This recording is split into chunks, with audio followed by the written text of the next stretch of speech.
Uncle Ariel here to shake the matrix, expand your minds, and make us all think. How are you doing, you beautiful sparks of the divine?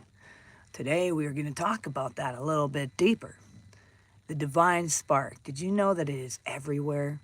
It is the purest form of energy and the essence of existence itself. Without it, none of this would exist. Not even you. See, the S energy is in you, and you are in it. It's inseparable and infinite. No matter what some religions have tried to tell you, that's humanistic thinking where you think you gotta have some way to get there. Too late. You just already are that. See, because nothing can exist without that source of all energy now, as it is the very foundation of our fabric of this lives and our existence that breathes in everything. Let's talk about even the spiritual insight on that. Even many spiritual traditions teach the concept in various forms. In Hinduism, it's the Atman, the soul. You are soul. It's described as a spark of the Brahman, the universal consciousness. It that permeates everything. And even in Christianity, the Bible tells us in Acts 17:28, for in him we live and move and have our being. This affirms that we are one with the divine source. Our lives animate by the flow of all life. See, this illusion of separation, it's often referred to as the Maya. In the Vedantic philosophy, it's what it causes us to see ourselves as distinct from this universal energy. You're not. It's beyond that. See, this idea is even echoed in the mystic, or like Rumi. You know, he wrote, you were born with wings, and why I prefer to crawl through life, implying that our true nature is boundless and divine, even in our perception often blinds us to it. You know, what we see with our eyes or sense with our bodies, it's not the full reality. It's just a tiny piece. It is akin to the camera lens focusing on a narrow frame of an infinite landscape. You know, our experiences and emotions tied to the sensory world arises within the skin suit. You know, these are temporary forms that we inhabit. They are not what we are.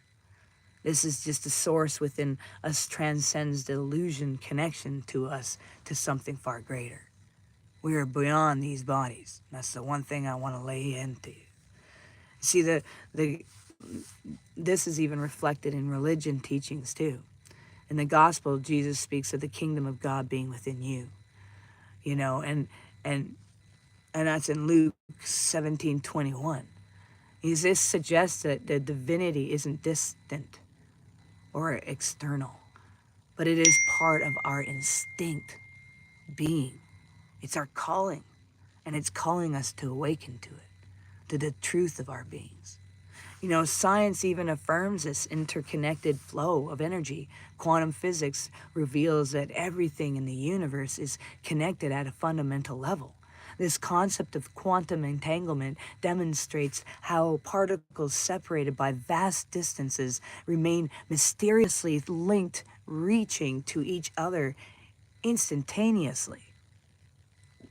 There's no separation. This mirrors the spiritual insight that no part of creation is truly separate from this. Nothing is separate. You see, the law of conversation of energy is physics states that energy cannot be created or destroyed. Therefore, you don't die. It's an illusion. It simply transforms from one form to another. This mirrors spiritual teachings. Energy just is.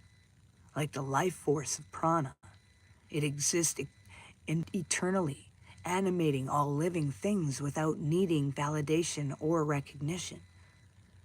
Letting go to align with the divine flow. See, the energy teaches us that the power of surrender.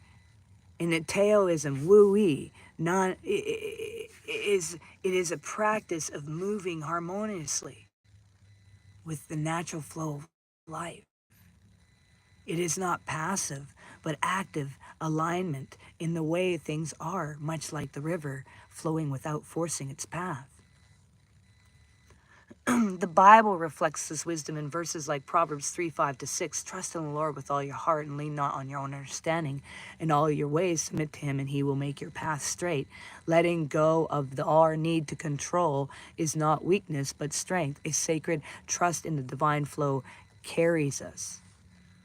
And we relinquish the control and finding true power.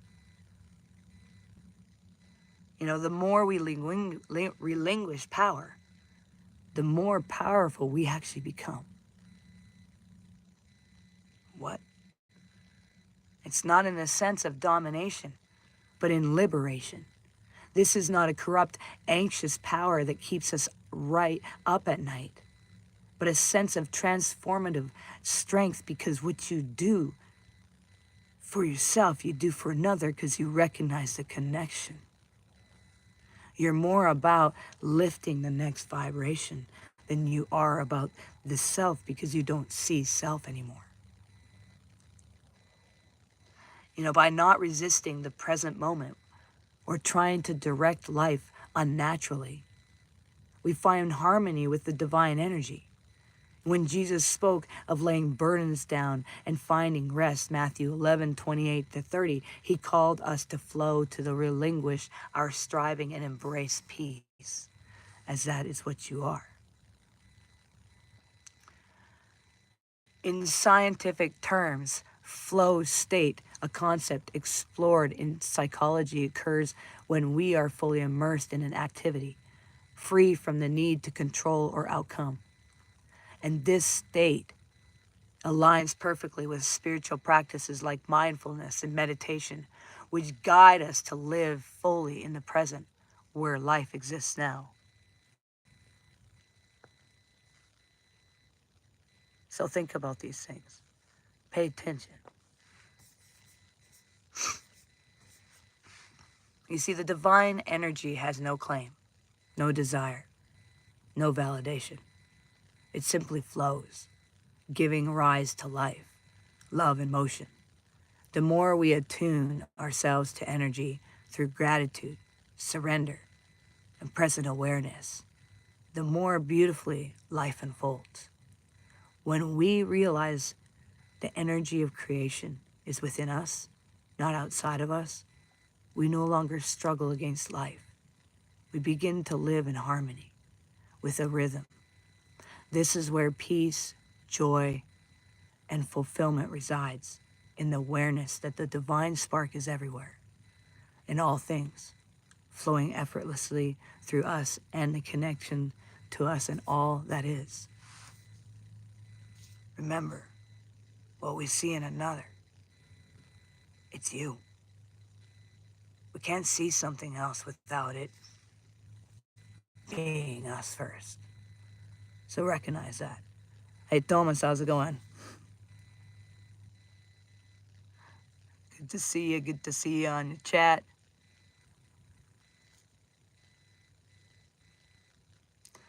Thank you very much. Well, make sure you do one thing towards your dreams every single day. Brings you one step closer. Trust me, next thing you know, you walk out your door, you're doing everything you ever could imagine. Make sure you recognize that you're valuable and matter, because you really are. You're that unique puzzle piece, part of that ultimate puzzle of the cosmos. We need you. Much love and peace. See you around.